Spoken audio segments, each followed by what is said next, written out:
bandeko na biso bisika tozolanda biso vraiment lelo ezali toujours émission na bino émission bazobenga état des droits c'est bien yokason donc nalingi nayebisa bino en tout cas émission oyo à chaque fois kobanda kolanda yango makambo ezoleka na mboka na biso touti wapi tokomi wapi pe tozokende wapi nde eloko tokoyeba liboso touti na pouvoir ezalaki na problème.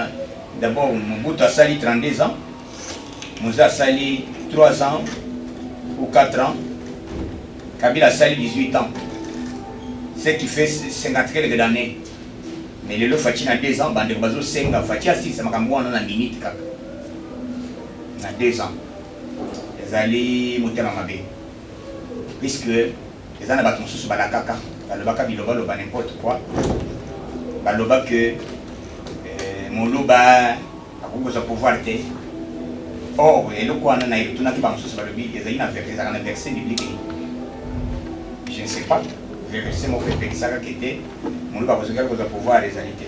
Donc ezali kaka haine moko contre UDPS, contre UDPS. Nakopesa bino bamakambo nini tokosolobela lelo eza ebele. Donc combattant congolais ndeko nyonso Mukongo Muluba Muswahili Mungala émission ezali émission na bino nakolobela makambo nini lelo ezali na dossier moko ya un monsieur côté à Gombe toujours azana Gombe lupangu na bango mais il y a un monsieur oyo aya ekokota na lupangu abantu akataka mbongo moko soki mbongo ya nini. Lelo tomoni déjà campagne ya bureau d'âge ya plutôt ya bureau définitif ya Sénat bazali déjà kosala musala déjà basilisi lobby vote ezali sauf place ya deuxième vice-président ya Sénat ezali intact puisque oyo azalaki place nango babouge ete ezali nani Sami Badibanga azawana. Donc ticket gagnant ya union sacrée na niveau ya Sénat ezali match eza chitunga.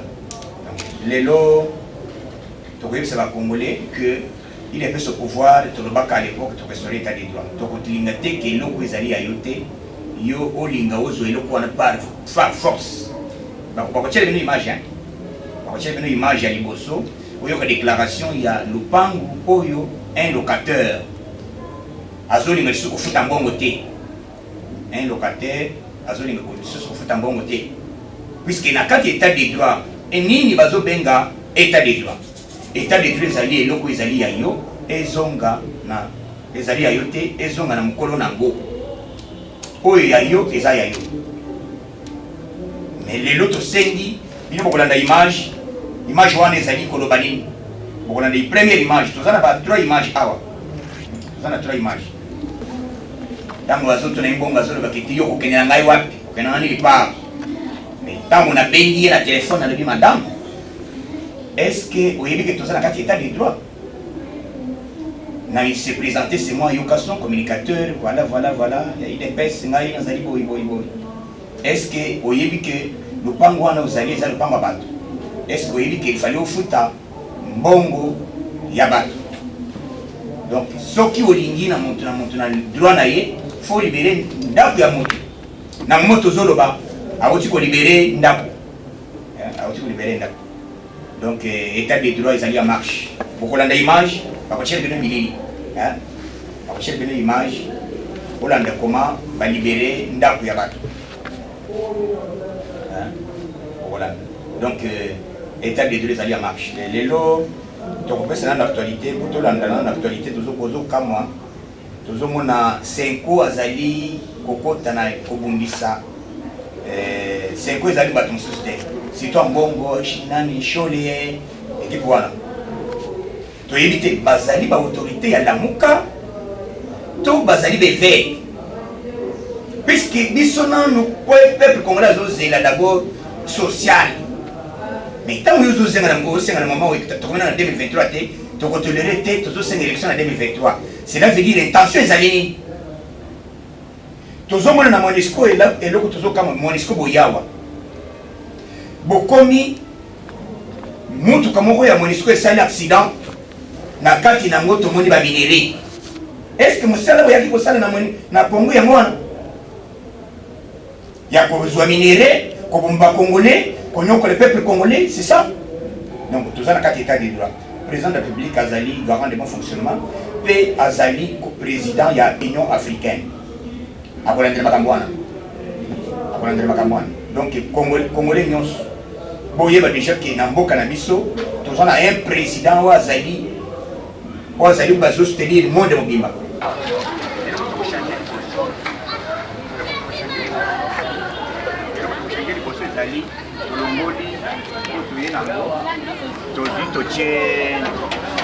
Toche oyo tosombi ya sika oyo tochango awa o bongo oyo nde kokota na nini na porte ya ndako ozo comprendre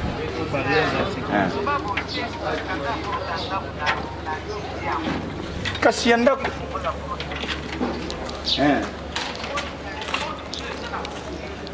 yoka eloko bazosala liboso ezali omoni no barrière donc fungula wana moto akozala nango bisi bango baza na fungula oyo omoni donc eloko tokochange liboso ezali oyo ya barrière nde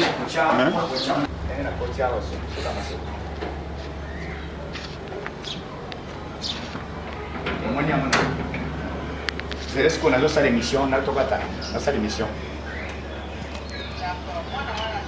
Il y a d'autres salles.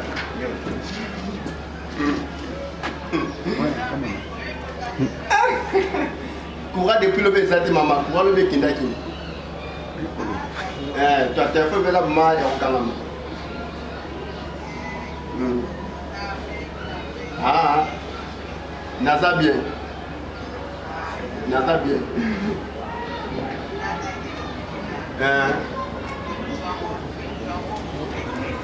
Ah, ok. Ok.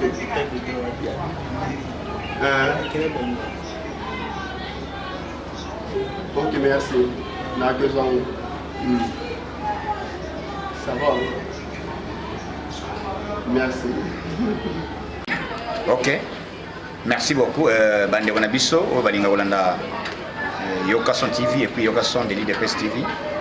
Vous allez sur YouTube, vous allez sur TNT, la télévision numérique. Tout le bas qui est état des droits. Quand on dit ça, qui est état des droits marche, bah comme on le dit magaté. Ah, état des droits aussi batté, et aussi bawapi. Émission Tosali quelques jours seulement.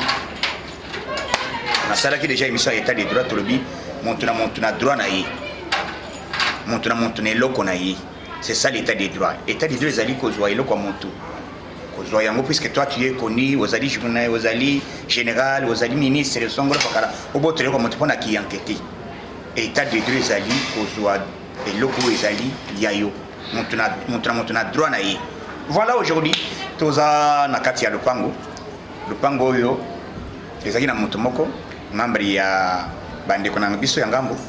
Bazali ko benga na PPRD. Akotaki na lupango. Na lupango oyo akoti asali peut-être bambula na mbula, mais une année afuta kateta mukolonda kwa zoko kusenga mbongo alobi mbongo ezali te. Mais mukolo moko so ebetami tango na bengiye na libite mama biso toza na kati état des droits, biso na kati état des droits, moto na droit na ye comment yo vangi na ndako ya moto ozolinga kofuta te, donc yebise biso ba makambo nini puisque na bengaki na yebise que te maman qu'est-ce qui se passe lelo jusqu'au jour d'aujourd'hui mokolo lupango azali kolela na se présenter que ngai nde yoka son na yoka son te papa ngai naza na problème te boy na libite il faut ko libérer ndako ya montu et vous méritez et vous méritez donc lelo lupango yango etikali vide ndako etikali polele tokokota bomona komanda ko etikali polele naza na lupango oyo ya mama oyo azali diaspora azali na France mwana mwasi abondi asombi mabele na ye asombi ndako na ye fala tonga mais moto aye azwi ndako avandi sans kufuta mbongo oyo bazali kobenga ya loyer bato na mbongo alibite yo yebite nazani mwasi anikingani na yebani na tikingani et aujourd'hui le pango yango oyo etikali bolele c'est ça l'état des droits donc ceux qui toujours côté l'émission état des droits bokanisa keteke tolobaka pamba bilembo yango kisa de mebanda musale bandi ndé biloko tozana ngo besoin président na biso Fachi Beton alobaki l'état des droits en marche et puis kisa de mebanda lelo yango musale yango musale yango ebandi donc bande ko nyonso tozali koyebisa bino moto aza na droit moto aza na eloko bazoto boba eloko ya yo o bapesaka bakangaki eloko songolo pakala donc soki tozoloba état des droits misali mission ya masekite yango oyo bilembo yango donc ya koloba mingi ezali te bino moko qui vivra verra Fachi Beton nyata bord toleka état des droits en marche état des droits toto ça eloko ya motu na place nango c'est ça l'état des droits bisika to bozali talanda ko yango tokota mona nda yango voilà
donc fungola boyo wana fungola to yeko chese oyi donc abukaki pona kanda abukaki lobo donc état des droits zambazali biso tozolinga moto na droit na ye moto mwana mwasi abato azo konyokwama na libanda ko souffrir na malili asombi loko na ye yo ye obote loko na ye akenda yo to sombi ezasika donc alomena ba carnier oyi est-ce que loko moya taki mutema ya mabe alongoli biloko nyonso soko mona na toilette alongoli abwebisi biloko ya piscine biloko ya douche na toilette ko lobate esala makate omoni eloko ezosala pasi puisque ayebaki te kakobima na ndako nde omoni asali biloko wana tala moninga mwasi asali eloko na ye yo lingo kota na ndako wana na kiyanke otikala na ndako ekoma ya yo lopango yango oyo etikali polele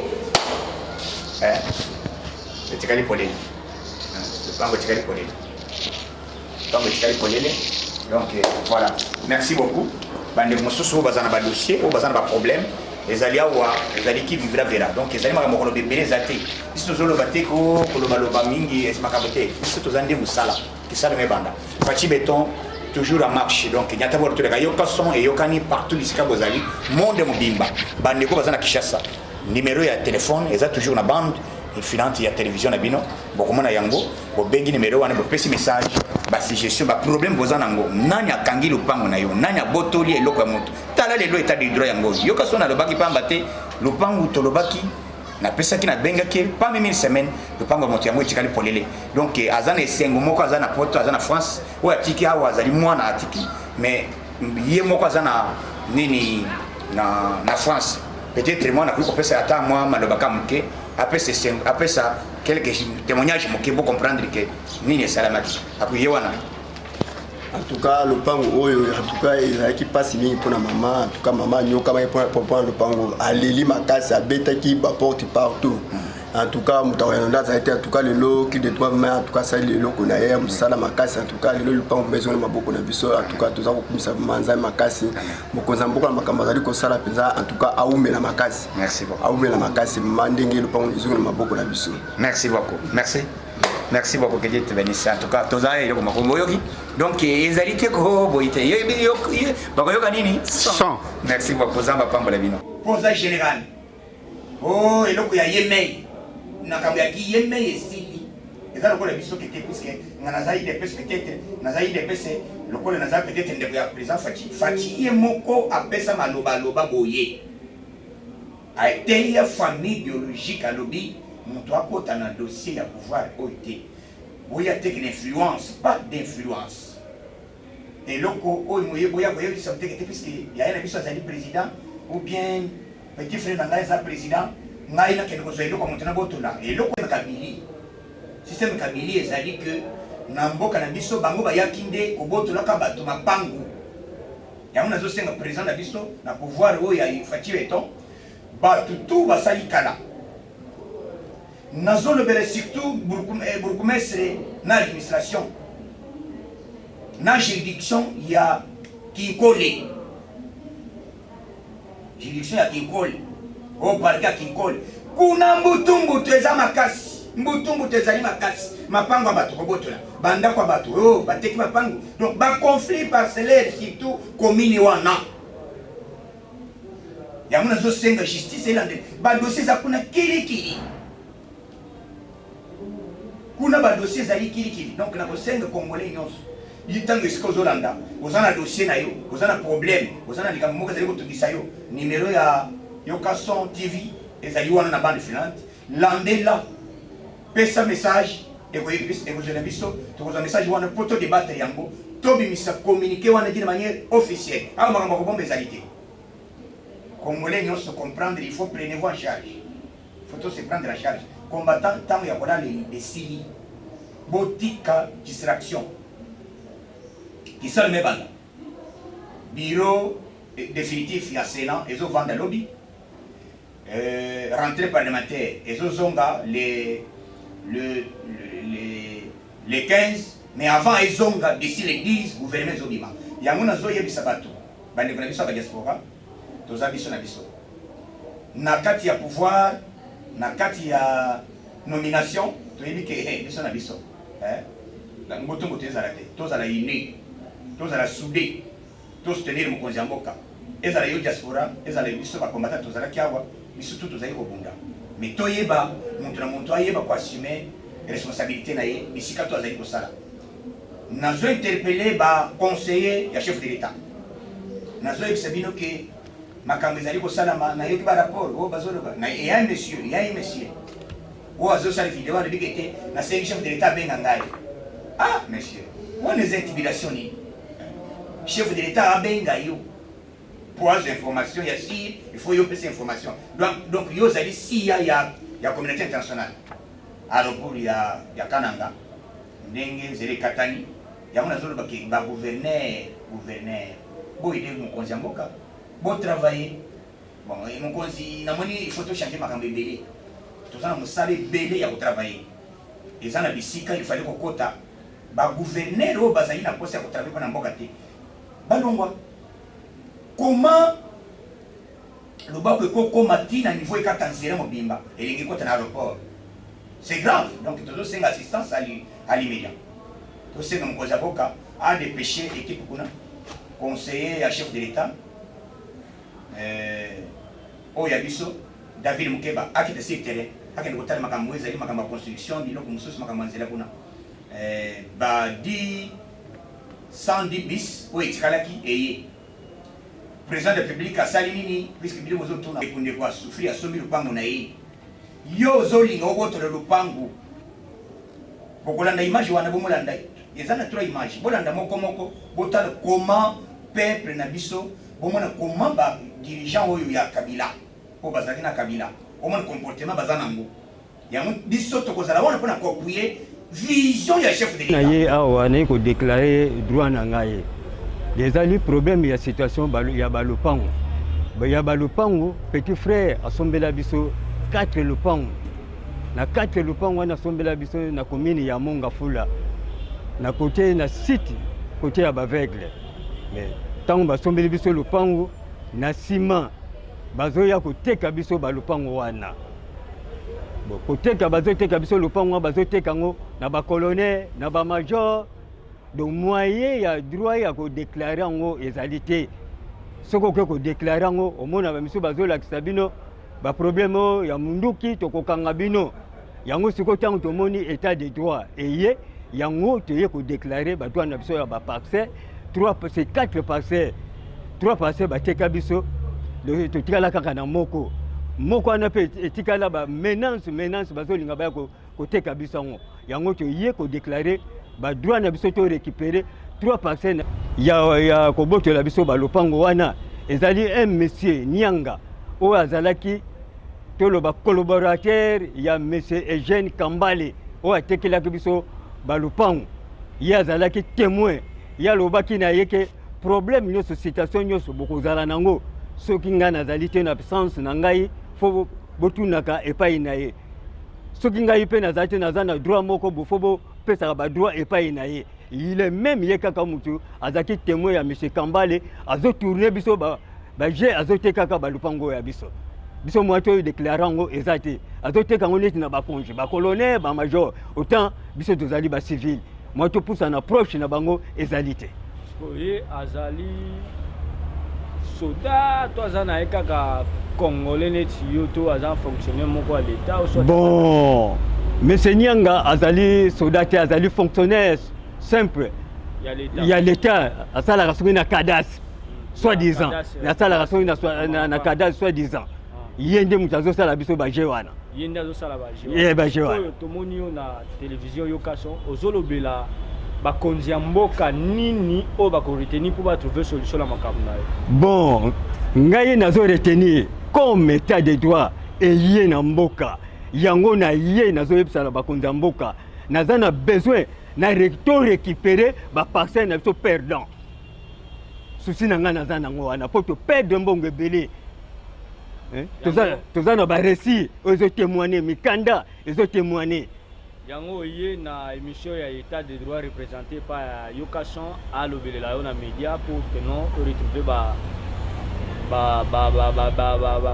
ba besoin na yo yango na ye epa Yokason po yo na ko déclarer l'état de droit pour te récupérer na ba bien na ngai oyo na bungisaki aussi longtemps biso tozaki bato ya liboso ya kosomba mabele wana ezaka zamba biso tokati bamatiti bazamba banyonso wana baye na nsima na biso ndenge toye boye tozali mibale pardon tozali misatu tozali misatu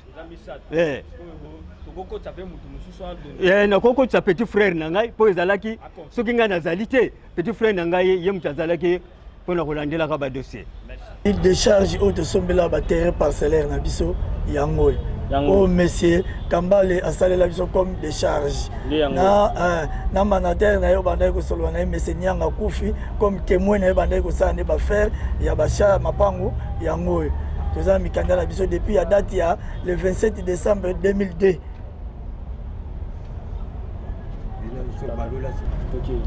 oyo ezali lettre d'attribution ya institut national pour aveugle oyo bazali na bango en collaboration na monsieur Nyanga na monsieur Kambale oyo bandeki basinaka bacontrat place tosombela oyo na inave wana pai tosombaka mapango oyo baveugle bapesaka biso na date wana kaka yango oyo ezala le 12 février 2003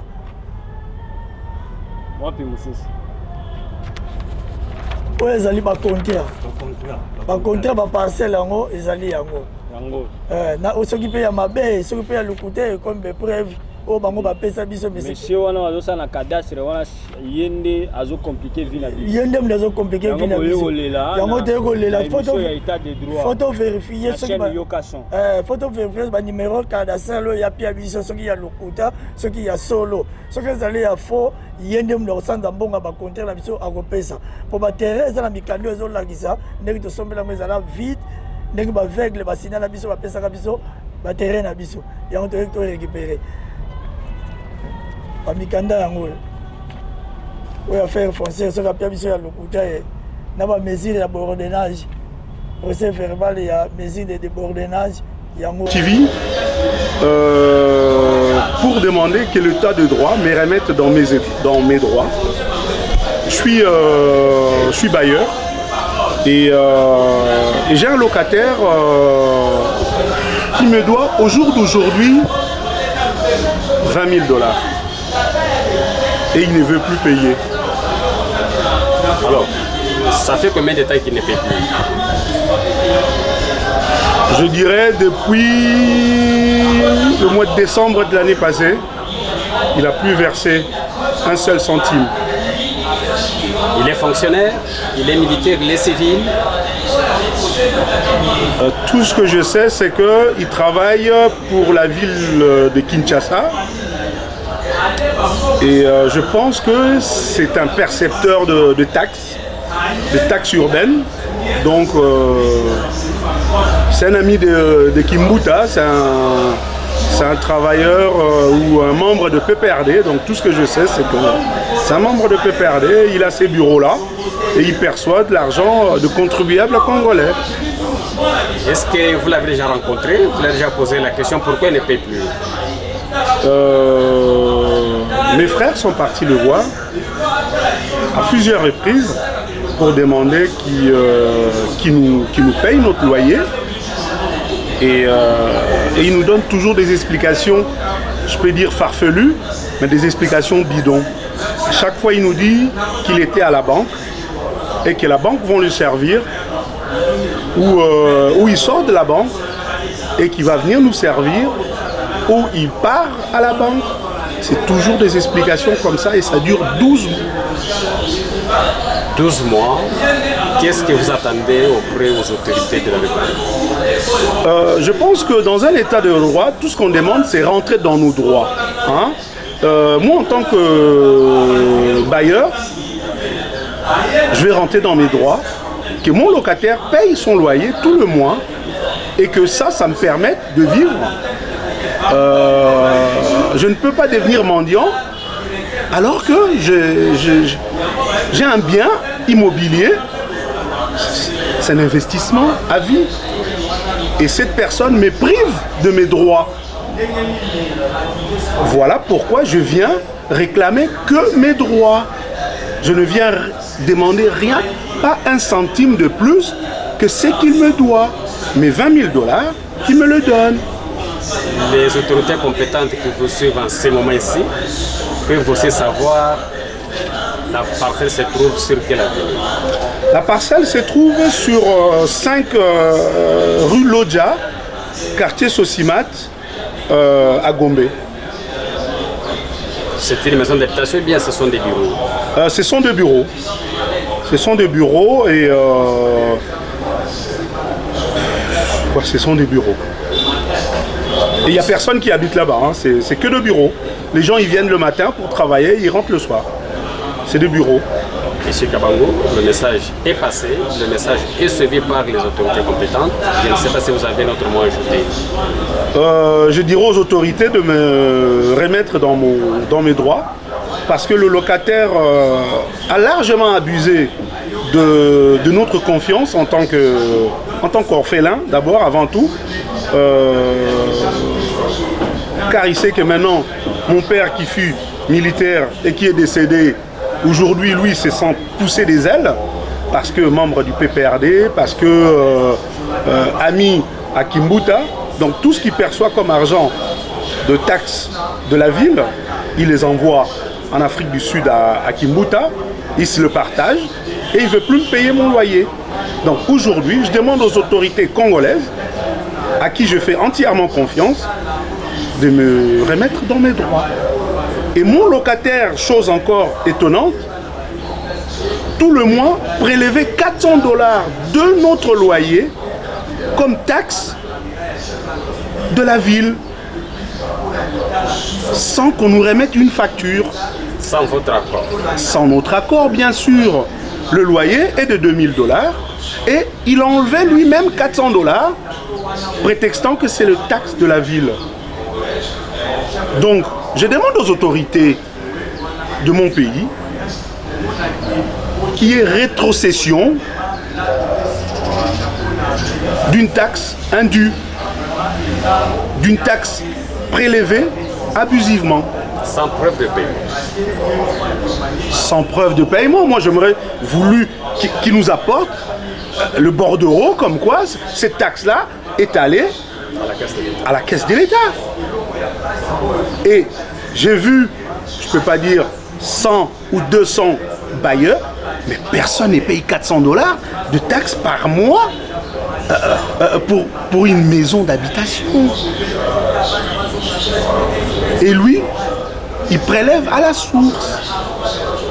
Donc aujourd'hui, je ne sais pas comment ça s'appelle. Je n'irai pas dire de l'escroquerie, sinon on pourrait dire qu'il y a... Non, c'est pas de l'escroquerie du tout, mais c'est cet abus de confiance. Hein. Il a vraiment usé de l'abus et il a abusé de nous, de notre patience. On a été patient. Tout le monde est venu le voir pour demander notre loyer. Moi, j'ai 14 frères et sœurs à qui on doit payer le loyer, à qui on doit nourrir. Et on est devenus mendiants. Pourquoi? Parce que monsieur Beleke ne veut pas payer. Parce que au PPRD, personne ne peut les inquiéter. Personne ne peut les embêter. C'est un ex-ministre. Il est intouchable dans ces pays. Eh bien, aujourd'hui, je sais qu'il y a une justice qui existe. Et je sais qu'avec le président actuel, sa vision est que la justice puisse être au-dessus des individus. Et que seul l'État soit fort. Même mon locataire Beleke, c'est sans pousser des ailes, c'est sans plus fort que l'État et ne veut pas payer les loyers. Voilà pourquoi je viens implorer Yokason TV pour qu'on me remette dans mes droits. Et loko o ezali yayo, lopango ezali yayo, eza yayo. Moi si azali yayo, aza yayo. Et loko mutuka ezali yayo, eza yayo. Soki eza yayo te, ezali yayo te. Ça. C'est ça l'état des droits. L'état des droits, c'est-à-dire que tout soutenir une vision du président de la République à l'Obaki, Montignon, ce qui s'en met banda, tout soutenir l'idée de Tolingana. Tolingana, les Congolais. Et là, vous avez dit, vous avez posté, vous avez dit, je ne comprends pas. Donc, dossier wana, la scène de justice, à l'andela, dossier, il y a le pango, il y a bateau. Bakende, mon collègue le pango, et Azoyango. Si tout un conflit parcellaire ici à Kinshasa, régime Kabila, comportement nini, t'as les leçons, t'as les botikelibiso.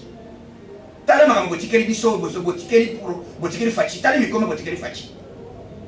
Donc, ma pango abatou, ils allaient à binoter, puisque vous allez qui ne a général Songolo, vous allez à ministre Songolo, vous besoin de votre landa kabat, le quoi la chadaï. Et puis, bon, on a comment, n'a quoi ya moto. Muntu pona kanda azobi mazobu kana bakabina abebisi na bawese abebisi biloko tala bomona image bomona bokama vraiment peuple na biso combattant congolais nyonso tala makambo tozali kosala tozana posa to soutenir mokozi mboka ata olinga ete mais olinga quand même misala yazali kosala puisque au moins volonté politique facha za nango. Donc c'est ça le moment où tozosima na Congo muluba muswahili mungala betu na betu nyata borto ka fachi beton. État des droits en marche. Merci.